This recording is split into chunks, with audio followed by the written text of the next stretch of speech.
नमस्कार विद्यार्थियों, आप सभी का आपके अपने YouTube चैनल आरपीएससी विद नवीन सैनी में स्वागत है।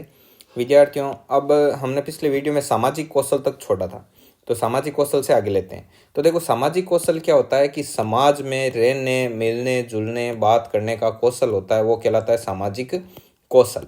तो सामाजिक कुशलता से अभिप्राय ये व्यक्ति के सामाजिक वातावरण में होने वाले सकारात्मक व्यवहार से, अर्थात सामाजिक वातावरण में उसका व्यवहार कैसा होना चाहिए, सकारात्मक व्यवहार से।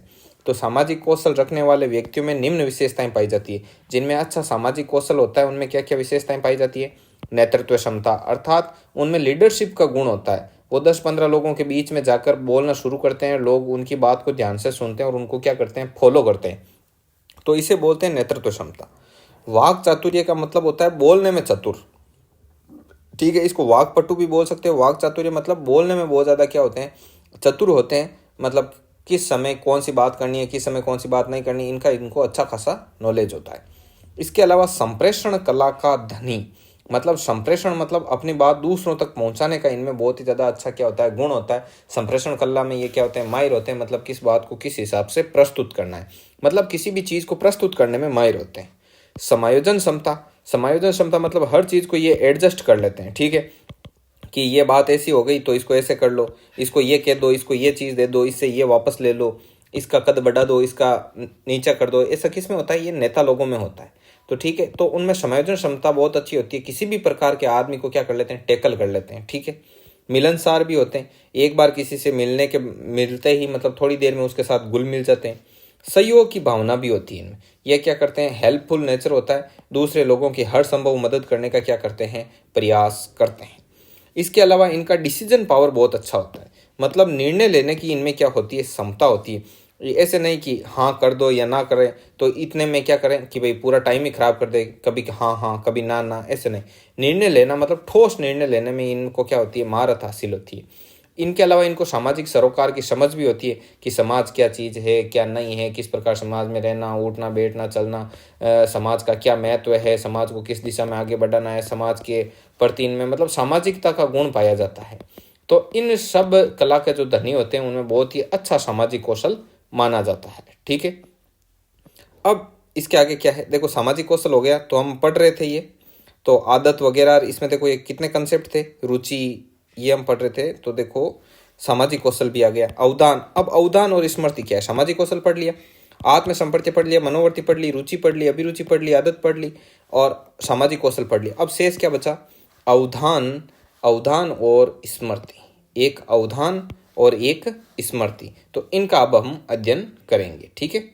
तो ये है अवधान और ये है स्मृति। स्मृति क्या है, स्मृति जो चीज़ हमारे याद में, जो हमारे डाटा दिमाग में सेव है, वो तो है हमारी स्मृति। और अवधान क्या है, अवधान का मतलब होता है जैसे एकदम कंसंट्रेशन के साथ जो हम ध्यान लगाते हैं ना, कंसंट्रेशन के साथ ध्यान मतलब बहुत ही घोर से ध्यान देना, वही क्या होता है, अवधान। तो अवधान में क्या है, विशेष ध्यान ही क्या है, अवधान है। वह विचार जिसमें हम किसी कार्य को पूर्ण मनोयोग से, अर्थात पूरे मन से और पूरे ध्यान से करते हैं, वही क्या कहलाता है, अवधान कहलाता है। और इसे अवधान के रूप में समझा जाता है। तथा अवधान से मतलब कोई चीज़ को बड़े ध्यान से पूरे मन से करते हैं तो क्या होता है, रुचि डेवलप होती है, उस चीज़ में इंटरेस्ट डेवलप होता है, ठीक है। तो ये चीज़ें इसे बोलते हैं अवधान। आगे बात समझ में। और इधर देखो स्मृति क्या है, जब हम किसी विषय वस्तु को याद करते हैं तो वे विषय वस्तु संपूर्ण या तो पूरी की पूरी या कुछ कुछ टुकड़ों में लंबे समय तक हमें याद रहती है, इसे ही स्मृति के रूप में समझ सकते हैं। अर्थात हमारे दिमाग में किसी चीज़ को लेकर जो डाटा सेव है वही हमारी क्या है, स्मृति है, वही हमारी क्या है, मेमोरी है, ठीक है। इस चीज़ को समझ लेना, ठीक है विद्यार्थियों। अब आगे नेक्स्ट पेज पे, तो नेक्स्ट पेज है अपना अधिगम के प्रकार। ये अवधान, स्मृति, ये सारे कंसेप्ट थे, संप्रत्य थे, वो कंप्लीट हो गए। अब आता है अधिगम का प्रकार। अधिगम किस किस प्रकार का होता है, तो अधिगम के प्रकार को लेकर एक अमेरिकी विद्वान थे रॉबर्ट एम गेने, उन्होंने इसका अधिगम के प्रकारों का वर्णन किया था अपनी पुस्तक कंडीशन ऑफ लर्निंग में। पुस्तक का नाम क्या था, पुस्तक का नाम था condition of learning, condition of learning, ठीक है। इस कंडीशन ऑफ लर्निंग पुस्तक में क्या किया इन्होंने, रॉबर्ट एम गेने ने अधिगम के प्रकारों का क्या किया था, वर्णन किया था। तो अधिगम के प्रकारों को इन्होंने एक पिरामिड में समझाया। एक पिरामिड बनाया और उस पिरामिड में किस प्रकार से समझाया है इसका मैं आपको एक साफ पेज पर क्या करता हूँ, वर्णन करके समझाता हूँ कि इसमें क्या चीज़ है क्या नहीं है। पिरामिड में इन्होंने घटते बढ़ते क्रम में किस प्रकार से इसको एडजस्ट किया है, तो उसके बारे में हम क्या करेंगे, अध्ययन करेंगे। ठीक है, तो रॉबर्ट एम गेने ने एक पिरामिड बनाया और उस पिरामिड में स्टेप बाय स्टेप सभी के सभी क्या समझाए, अधिगम के प्रकार। तो देखो पिरामिड कैसे बनाते हैं हम भी पिरामिड, ऐसे एक बहुत बड़ा बना दो आप पिरामिड। इस पिरामिड में इन्होंने 8 स्टेप डाले। सबसे पहले इन्होंने कहा कि सबसे नीचे स्तर का होता है संकेत अधिगम। सबसे नीचे स्तर का कौन सा अधिगम होता है, संकेत अधिगम होता है। Number 2, number 3, number 4, number 5, number 6, 7 और 8। अब इसमें लिख देते हैं संकेत के बाद में आता है उद्दीपक अनुक्रिया अधिगम। उद्दीपक अनुक्रिया अधिगम। अभी इसको एक एक चीज को हम स्टेप बाय स्टेप सीखेंगे कि किस किस प्रकार से क्या क्या चीज ये है। ये हो गया उद्दीपक अनुक्रिया अधिगम। उसके बाद में आता है श्रृंखला अधिगम। उसके बाद में क्या आता है, श्रृंखला अधिगम। उसके बाद में क्या आता है, उसके बाद में आता है शाब्दिक अधिगम। ठीक है, तो ये हो गया अपना शाब्दिक अधिगम। शाब्दिक अधिगम के बाद में होता है बहुविभेदनात्मक अधिगम। ठीक है, बहुविभेदनात्मक अधिगम। और बहुविभेदनात्मक अधिगम के बाद में होता है प्रत्यय अधिगम। प्रत्यय अधिगम। और उसके बाद में होता है सिद्धांत अधिगम। और उसके बाद में होता है सिद्धांत अधिगम के बाद में आता है आपका समस्या समाधान अधिगम। समस्या समाधान अधिगम आता है। ठीक है, अब देखो ये तो है सबसे निम्न स्तर का अधिगम, जो देखो ये 1, 2, 3, 4, 5, 6, 7 और 8। ठीक है, इनको नंबर डाल दो 8, 7, 6, 5, 4, 3, 2, 1। तो ये तो होता है सबसे निम्न स्तर का अधिगम, सबसे निम्न स्तरीय अधिगम। तो इसे बोलते हैं सबसे निम्न स्तरीय अधिगम। और इसको बोलते हैं सबसे उच्च स्तरीय अधिगम। सबसे उच्च स्तरीय अधिगम। ठीक है, ये 2 प्रकार के क्या है, ये मतलब सबसे उच्च है और ये सबसे निम्न।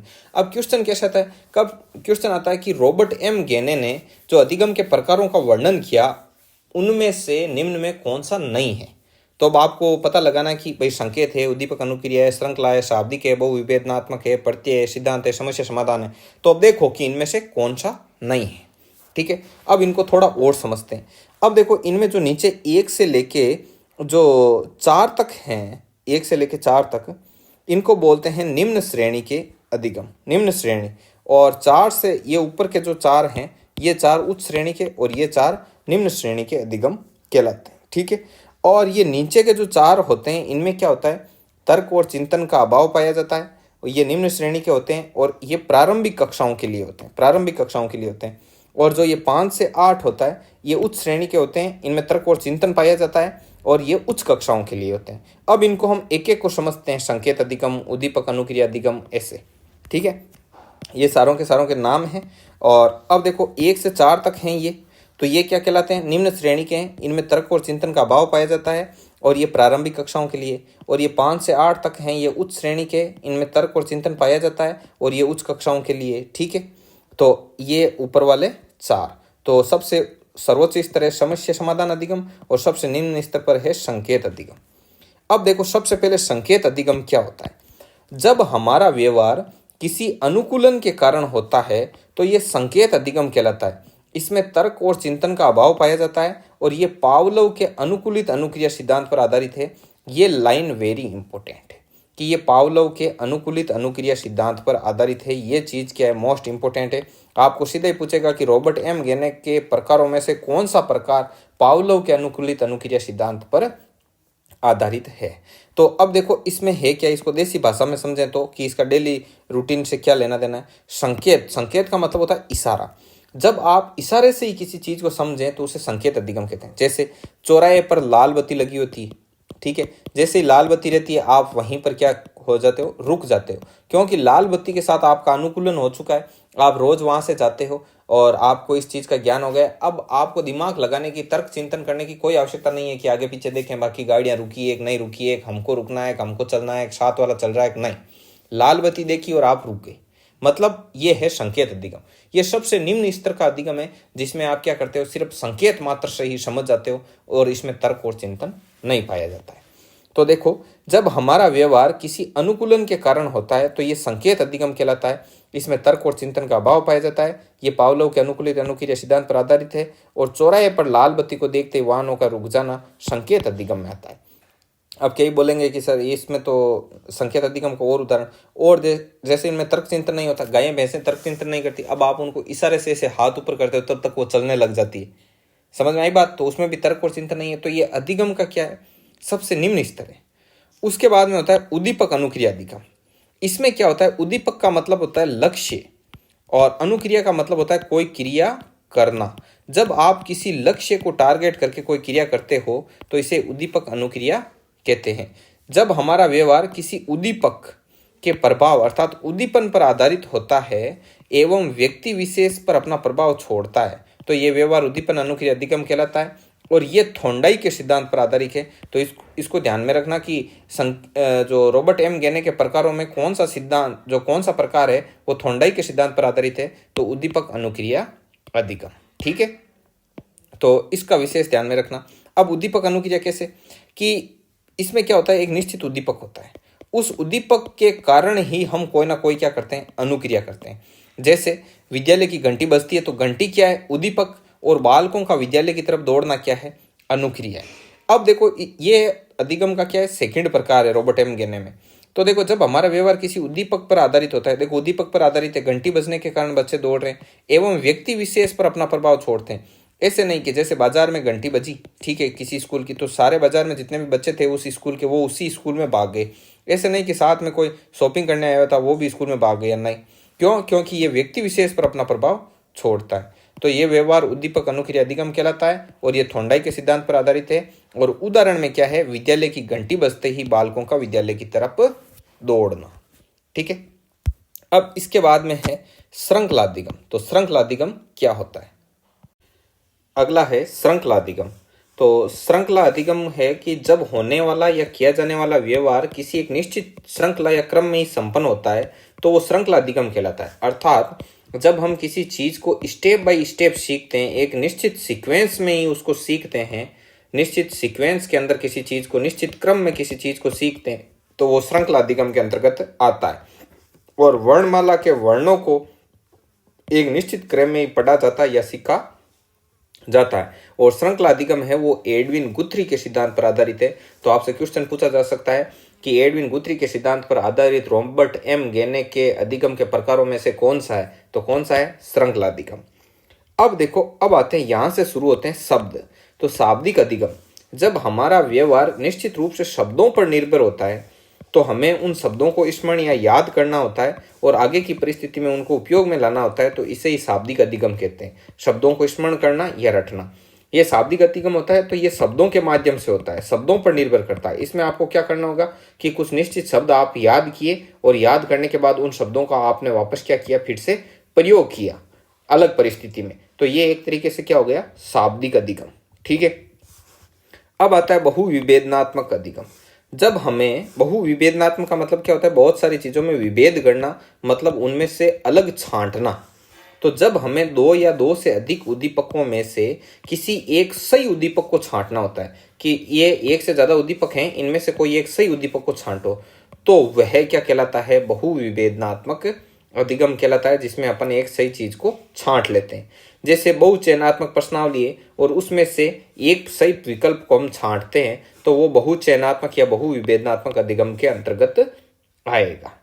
ठीक है, अब इसमें और भी कई चीजें आती है बहुविभेदनात्मक। अब इसमें क्वेश्चन एग्जांपल देके भी पूछा जा सकता है आपसे। ठीक है, तो एग्जांपल कैसे देगा, एग्जांपल देके आपको बोलेगा कि एक बहुचयनात्मक प्रश्नावली में से हम प्रश्न के लिए सही विकल्प छांटते हैं, तो ये निम्नलिखित में से किसके अंतर्गत आएगा, तो ये आएगा बहुविभेदनात्मक अधिगम के अंतर्गत।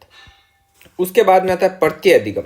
जब हम किसी व्यक्ति के मस्तिष्क में, जब किसी व्यक्ति के मस्तिष्क में कोई विचार आता है तो व्यक्ति उस विचार को विकसित करते हुए उसे व्यवहारिक बना लेता है। जैसे आविष्कारकों द्वारा नया आविष्कार कर देना, ये किस में आता है, ये प्रत्यय अधिगम में आता है। अर्थात मान लो पहले एक नॉर्मल चीज आपके दिमाग में आई, जैसे न्यूटन बैठे थे, उनके ऊपर सेब गिरी, तो अब उन्होंने सेब के आधार पर क्या किया, पहले वो एक नॉर्मल विचार आया उनके दिमाग कि यार सेब नीचे ही क्यों गिरी, लेकिन उन्होंने उस विचार को विकसित किया और फिर क्या एक नया कंसेप्ट दे दिया कि भाई ये गुरुत्वाकर्षण का बल होता है जो सभी वस्तुओं को अपनी ओर क्या कर सकता है, आकर्षित करता है। ठीक है, तो इससे क्या हुआ, हमें एक नया कंसेप्ट मिल गया। ठीक है, तो ये आता है प्रत्यय अधिगम के अंतर्गत, अर्थात आविष्कारकों द्वारा नया आविष्कार कर देना क्या है, प्रत्यय अधिगम के अंतर्गत आता है। क्यों? क्योंकि कोई कितना ही बड़ा आविष्कारक क्यों ना हो, उससे पहले सबसे पहले एक क्लू मिलता है। ठीक है, सबसे पहले उसके मन में एक छोटा सा विचार आता है और वो विचार ही कालांतर में आगे से आगे डेवलप होता हुआ एक नया आविष्कार बन जाता है। समझ गए? अब आगे है सिद्धांत अधिगम। सिद्धांत अधिगम में मतलब कुछ व्यवहार आदि अनादि काल से एक निश्चित सिद्धांत के आधार पर होते रहे, जिन्हें उसी रूप में अपनाना होता है, जैसे H2 और O मिलकर जल ही बनता है। तो ये होता है सिद्धांत अधिगम। इसमें मतलब कि भाई कोई चीज इतने सालों से कोई एक फिक्स रूटीन के तहत होती हुई आ रही है, तो ये भविष्य में भी उसी प्रकार से घटित होगी, तो मतलब उसे उसी रूप में हमें मानना होगा। तो ये सिद्धांत अधिगम में आता है। जैसे सारी सारी वस्तुएं पृथ्वी पर हमेशा ये नीचे की ओर ही गिरती है। क्यों? क्योंकि इसमें गुरुत्वाकर्षण का सिद्धांत लागू होता है। ठीक है, और सभी ग्रह सूर्य के चारों ओर चक्कर लगाते हैं, तो बस लगाते हैं, इन्हें फिक्स है, ये हमको मानना ही है, ये सिद्धांत हमको मानना ही पड़ेगा। तो ये किस में आएंगे? सिद्धांत अधिगम में। अब आगे आता है समस्या समाधान अधिगम। तो इसमें क्या होता है कि जब हमारे सामने कोई समस्या आती है तो हम उस समस्या को लेकर चिंतन करते हैं, सोचते विचारते हैं, तर्क वितर्क करते हैं, और उनके माध्यम से हमको क्या मिल जाता है? समाधान मिल जाता है, कोई ना कोई सॉल्यूशन प्राप्त हो जाता है। तथा ये अधिगम ही क्या होता है? विश्व विकास के लिए जिम्मेदार होता है। अर्थात समस्या समाधान अधिगम से ही विश्व का डेवलपमेंट हो रहा है। क्यों?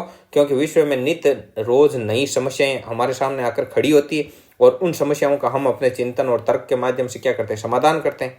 तो ये चीज होती है समस्या समाधान अधिगम। तो सभी जितने भी कार्य हैं और उनके जो परिणाम होते हैं वो समस्या समाधान अधिगम के अंतर्गत ही आते हैं। किसके अंतर्गत आते हैं? समस्या समाधान अधिगम के अंतर्गत आते हैं। ठीक है, अब देखो ये कोई क्वेश्चन है, थोड़े बहुत आप देख सकते हो इनको, कि एक बहुचयनात्मक परीक्षा में से सही विकल्प को प्राप्त करना होता है, तो ये बहुविभेदन अधिगम के अंतर्गत आता है। अधिगम के 8 प्रकारों का वर्णित किसने किया? तो रॉबर्ट एम गेने ने किया।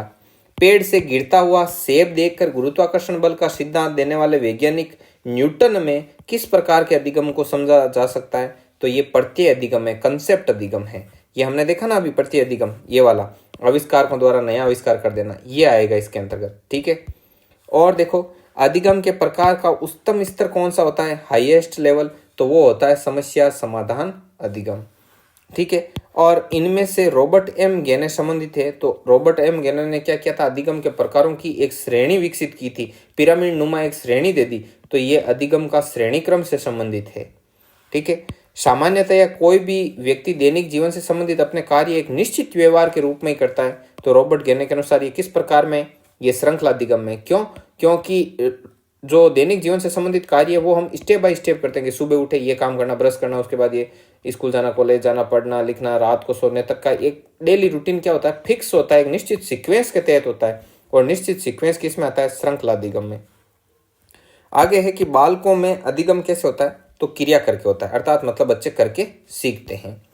अधिगम प्रभावशाली रूप में होता है यदि बच्चे को सीखने के लिए तत्पर किया जाए, अर्थात उनको प्रेरणा दी जाए, मोटिवेशन देकर तत्पर किया जाए कि भाई आप भी कुछ कर सकते हो, आपको कुछ सीखना चाहिए। ठीक है, और बच्चा जो सीखता है उसे दोहराए, मतलब उसकी बार बार प्रैक्टिस भी करे। और सबसे अंतिम बात कि भाई बच्चा संतुष्ट भी अनुभव करे, अर्थात सीखने के बाद उसके मन में संतुष्टि भी आनी चाहिए। यदि इन तीनों चीज़ों का ध्यान रखा जाए तो अधिगम कैसा होगा? तो अधिगम प्रभावशाली होगा।